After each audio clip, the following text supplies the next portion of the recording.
Agora, com o fim do verão, o mais seguro é se abrigar na região da Fenícia para enfrentar o inverno, porém, vendavais podem ocorrer na região oeste. Já nas regiões sudeste e noroeste, na região de Creta, não é muito indicado para quem quer se abrigar no inverno. O Instituto Nacional de Meteorologia aconselha que se evite viajar pelo Mediterrâneo entre os meses de novembro e de março.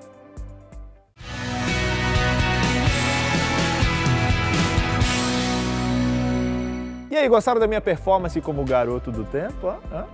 Pois é, fizemos isso para explicar um pouquinho a história de hoje, nosso season finale da nossa lição. Na lição passada, a gente viu que Paulo continuava preso e, se pasmem, nessa história toda ele acabou ficando quase 5 anos encarcerado e isso mudou muito os planos missionários dele. Paulo foi para Roma e lá ficou em prisão domiciliar e, mesmo preso, ele recebia visitas, inclusive de pessoas importantes da casa de César. Lucas até conta um pouco de como foi a navegação dele para Roma, como um prisioneiro, e lembra um episódio interessante. Abre parênteses, eles partiram ali no final do verão, no dia da expiação, que era mais ou menos na metade de outubro.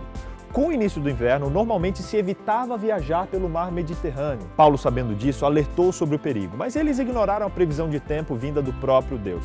E o resultado foi que eles pegaram uma tempestade tão violenta que tiveram que deixar o barco ser conduzido pelo vento, jogar as coisas no mar e, inclusive, passar dias à deriva sem ver a luz do sol. Aconteceu ali que Deus mandou uma mensagem a Paulo, dizendo que ninguém naquele barco morreria.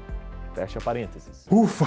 A viagem seguiu e as coisas não foram ficando melhores. A bordo do navio estavam 276 pessoas e o navio estava prestes a afundar. Depois de 14 dias, eles perceberam que estavam se aproximando de terra seca e então lançaram as âncoras para diminuir a velocidade do barco, com medo que ele se chocasse com as rochas. E a Bíblia diz que o barco acabou atolado num banco de areia e a polpa foi quebrada pela violência das ondas. E o plano era o seguinte: mandar quem sabia nadar na frente e depois os que não sabiam iriam segurando ali nos objetos do navio que estavam boiando. Os soldados então decidiram matar todos os prisioneiros, com medo de que eles fugissem nadando. Como Paulo havia sido essencial ali em toda a viagem, com seus sábios conselhos e revelações, o centurião não deixou que os soldados executassem os prisioneiros.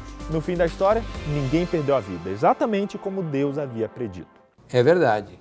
Depois de alcançar a terra firme, eles descobriram que estavam em Malta e ali tiveram que ficar por 3 meses até que o inverno passasse. Eles foram recebidos muito bem pela população local, que fez até uma fogueira para aquecê-los. Aconteceu que o nosso Paulo foi picado por uma cobra e todos começaram a falar que isso tinha sido um castigo dos deuses porque ele era um prisioneiro e que, mesmo não morrendo à deriva, estava agora diante do juízo de Deus. Paulo e seus companheiros foram acolhidos na casa de um homem chamado Públio.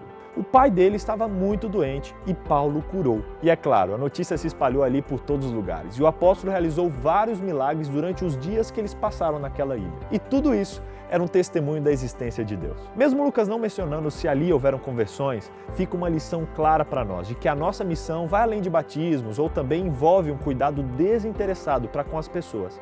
E esse é o aspecto prático do evangelismo. Que coisa mais linda!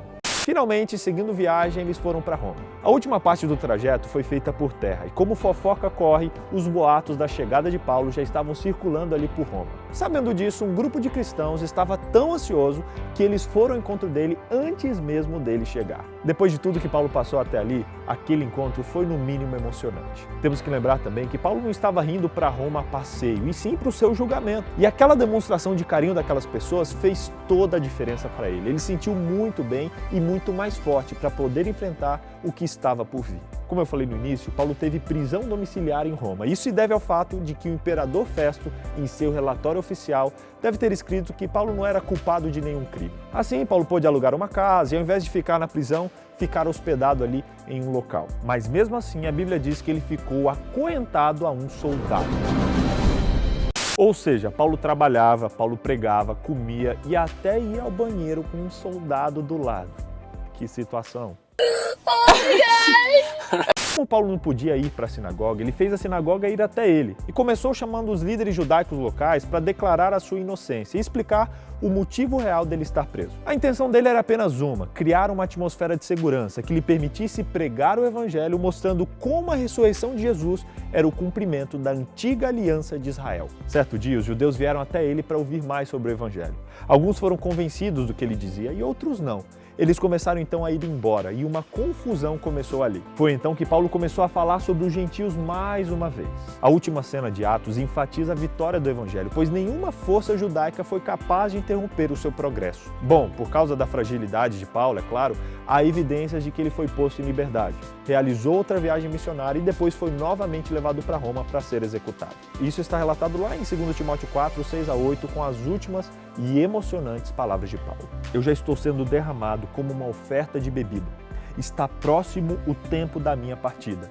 Combati o bom combate, terminei a corrida e guardei a fé.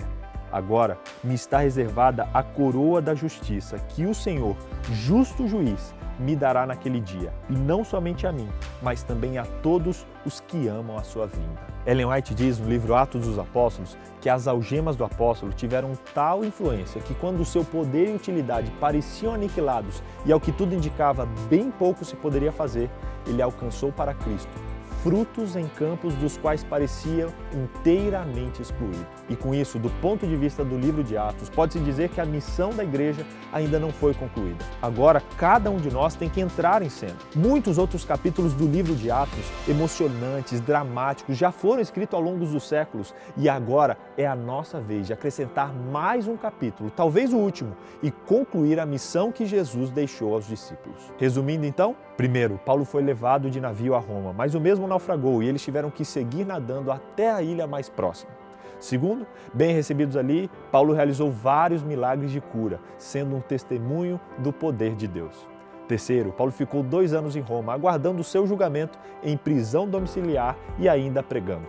Quarto, Paulo foi solto, fez uma última viagem missionária e voltou para sua execução em Roma. Todo esse trimestre a gente estudou sobre a história de Paulo e foi incrível ver como Deus usou esse homem.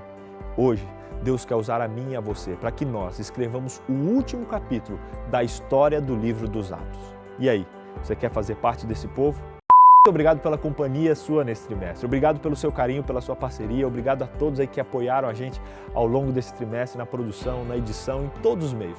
Muito obrigado. Que Deus abençoe muito a sua vida. E a gente se vê semana que vem com uma lição nova, um cenário novo e algo totalmente especial para vocês, beleza? Não percam. Até semana que vem. Um abraço, galera. Tchau. Tudo bem.